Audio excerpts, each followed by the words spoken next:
नमस्कार मित्रों, मैं हूं डॉक्टर हरिनिवास। चैनल का नाम है संस्कृत साहित्य एवं संस्कृति महाभारत शांति पर।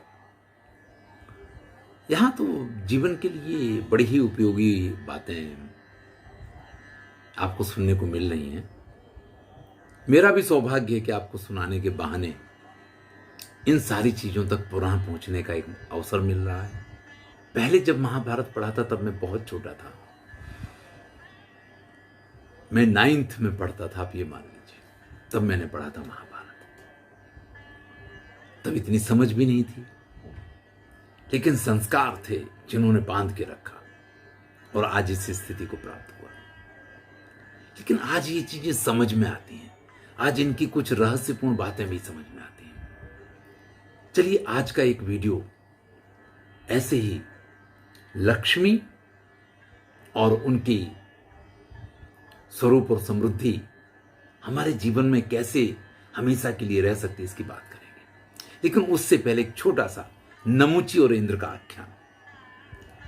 जैसे प्रहलाद की दशा हुई, जैसे बलि की दशा हुई, नमुची भी इसी दशा को प्राप्त हुए थे। वो भी बद्धा पासई च्युता स्थानात, बंधे पड़े हैं, अपने स्थान से उनको हटा दिया गया है, शत्रुओं के वश में आ गए हैं, कुछ नहीं उनके पास। जो प्रहलाद जी की अवस्था थी, बिल्कुल उसी अवस्था का वर्णन है। इंद्र इनसे पूछते हैं कि आपको क्यों दुख नहीं होता है, आपको कोई ग्लानि नहीं है। तब नमुची ने जो जवाब दिया, ये हमें सबको याद रखना है, सिर्फ इसलिए ये छोटी सी कथा आपको सुना रहा हूं। अनिवार्येण शोकेन शरीरम चोपतप्यते। वे जो अनिवार्य चीज है ना, वो हमारे हाथ में नहीं है कि हम उसको रोक पाए। हमारे हाथ में है, उसको रोकने का तो हम प्रयत्न कर सकते हैं, लेकिन जो अनिवार्य है, जिसको हम रोक नहीं सकते हैं, उसके लिए हमें दुखी नहीं होना चाहिए। क्योंकि दुख सिर्फ शरीर को संताप देता है, मित्रों को परिताप देता है और शत्रुओं को प्रसन्न करता है। तो भैया आपको दुखी नहीं होना चाहिए, चाहे जैसी स्थिति आ जाए।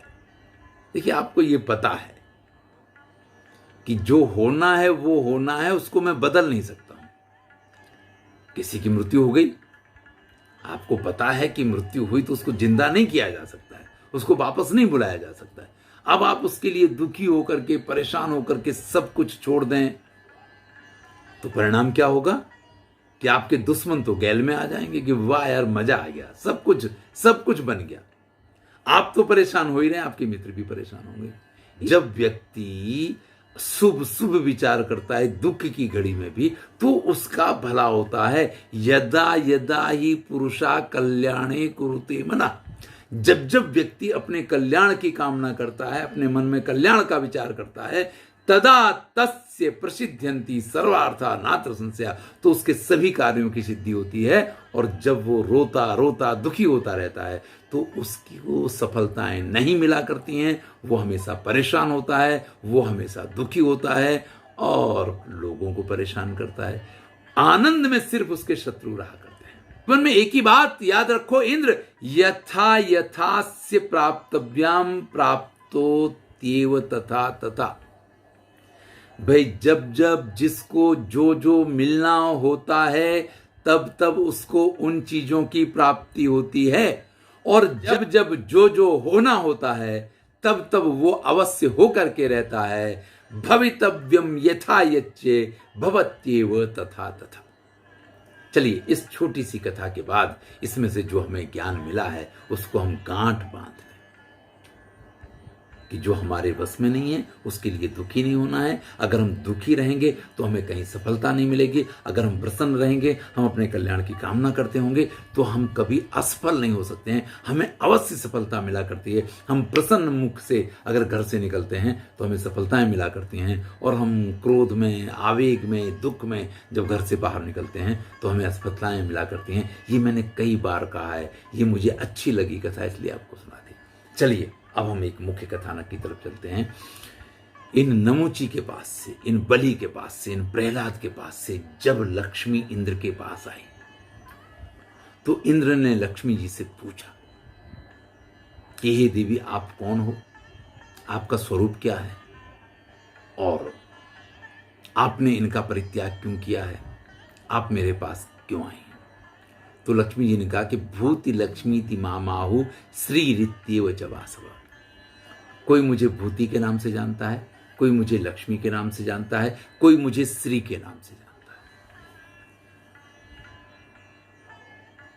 ना तो विधाता नो धाता ना विधाता माम विदधाति कथंचन। देखो भैया, मैं ना तो भाग्य के अधीन हूं और ना ही मैं पुरुषार्थ और कर्म के अधीन हूं। लक्ष्मी जी कह रही हैं ना तो मैं भाग्य के अधीन हूं, ना ही मैं पुरुषार्थ और कर्म के अधीन हूं। कालस्तु शक्र पर्यागान महीनम शक्रा व मन्यत। ही इंद्र सिर्फ समय ही है जो मुझे आदेश देता है और मैं सिर्फ समय अनुसार चलती हूं। ध्यान रखिएगा, आपने पुरुषार्थ भी किया, आपका भाग्य भी बलवान है, लेकिन समय नहीं आएगा तो जैसे वृक्ष पे फल नहीं लगा करते हैं बिना ऋतु के, वैसे भी आपको भी आपके किए हुए कर्मों के योग्य फल प्राप्त नहीं। तो उन्होंने पूछा कि आपने बलि को क्यों छोड़ दिया। तो कहा कि पहले ये सत्य में स्थित थे, ये ब्राह्मणों की सेवा किया करते थे, लेकिन जब इनके पास सब कुछ आ गया तो इन्होंने खुद को ही देव मान लिया, ये खुद को सब कुछ मानने लग गए। इन्होंने ब्राह्मणों का अनादर शुरू कर दिया। इनको जो करना चाहिए था वो इन्होंने फिर नहीं किया है, गुरु की आज्ञा का पालन नहीं किया है। तो जब व्यक्ति खुद को ही सब कुछ मान लिया करता है और वो जिन ब्राह्मणों की सेवा करके, जिन गुरुओं के परामर्श से, जिन मंत्रियों की सहायता से मुझे प्राप्त करता है, अगर उन्हीं का अपमान करने लग जाता है तो फिर मैं उसका परित्याग कर दिया करती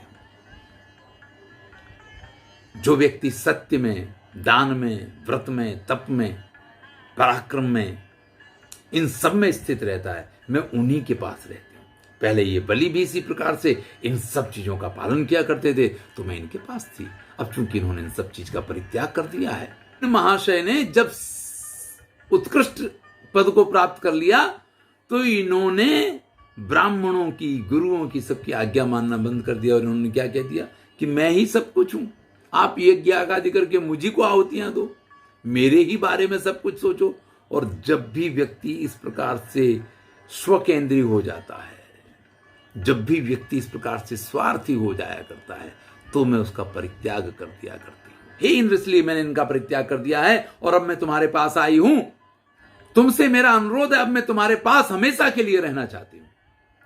तब इंद्र कहते हैं कि मुझे कोई देवता, कोई मनुष्य या कोई भी प्राणी या कोई भी तत्व ऐसा दिखाई नहीं देता है जो अकेला आपके इस तेज को धारण कर पाए।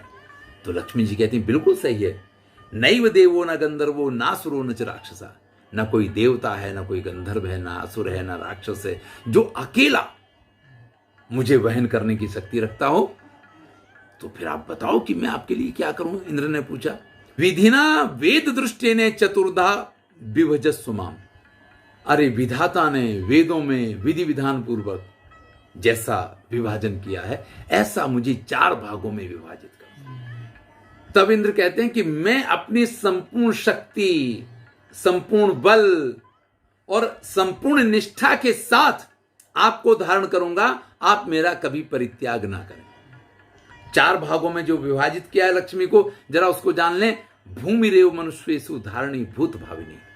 ये पृथ्वी ही सभी लोगों को धारण करती है, इसलिए आपका एक भाग जो है वो पृथ्वी रूप में।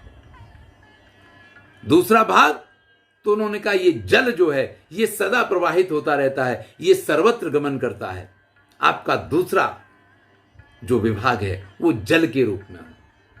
तीसरा तो उन्होंने कहा ये अग्नि जो है ये बड़ी तेजस्वी है, ये बड़ी ही श्रेष्ठ है, ये सबको शुद्ध बनाती है, ये सबको पवित्र बनाती है। तो तीसरा भाग आपका इस अग्नि के रूप में हो। तो वही संतो मनुष्येषु ब्रह्मण्यात् सत्यवादिनः ते ते पादम तितिक्षन्तम अमलम संत तितिक्षितुम। जो ज्ञानी हैं, जो बुद्धिमान हैं, जो समझदार हैं, जो सत्य का आचरण करने वाले हैं, जो श्रेष्ठ लोग हैं, चौथा भाग आपका उनके पास होना चाहिए। यानी लक्ष्मी को 4 भाग में विभाजित किया है। एक भूमि रूप है, एक जल रूप है, एक अग्नि रूप है और एक ज्ञान स्वरूप है। अब इसको समझें आप। आज ये वीडियो सिर्फ इसीलिए बनाया है, बाकी इस वीडियो में कुछ भी ऐसा नहीं है जो इस वीडियो के अनुसार आपकी समझ में आए।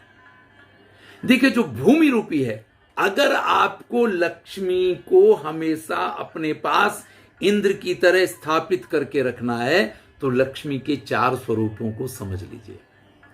एक स्वरूप है पृथ्वी, यानी स्थावर मिलकत। अगर आपके पास पैसा है तो घर बना लीजिए, जमीन खरीद लीजिए, एक स्वरूप उसका ये। दूसरा स्वरूप उसका जल कहा गया है, जल यानी जो हमेशा प्रवाहित होता है। दूसरा लक्ष्मी का स्वरूप है धन, जिसको आप रुपया कहते हैं, जो कभी भी एक जगह रुकता नहीं है। आज आपके पास है, कल किसके पास होगा, परसों किसके पास होगा, पता नहीं होता है इसका। ये इसका दूसरा स्वरूप है। तीसरा स्वरूप है इसका अग्नि, जिसको आप गोल्ड कहते हैं, जिसको आप रत्न कहते हैं, जो चमकने वाली चीजें हैं वो इसके अंतर्गत आती हैं।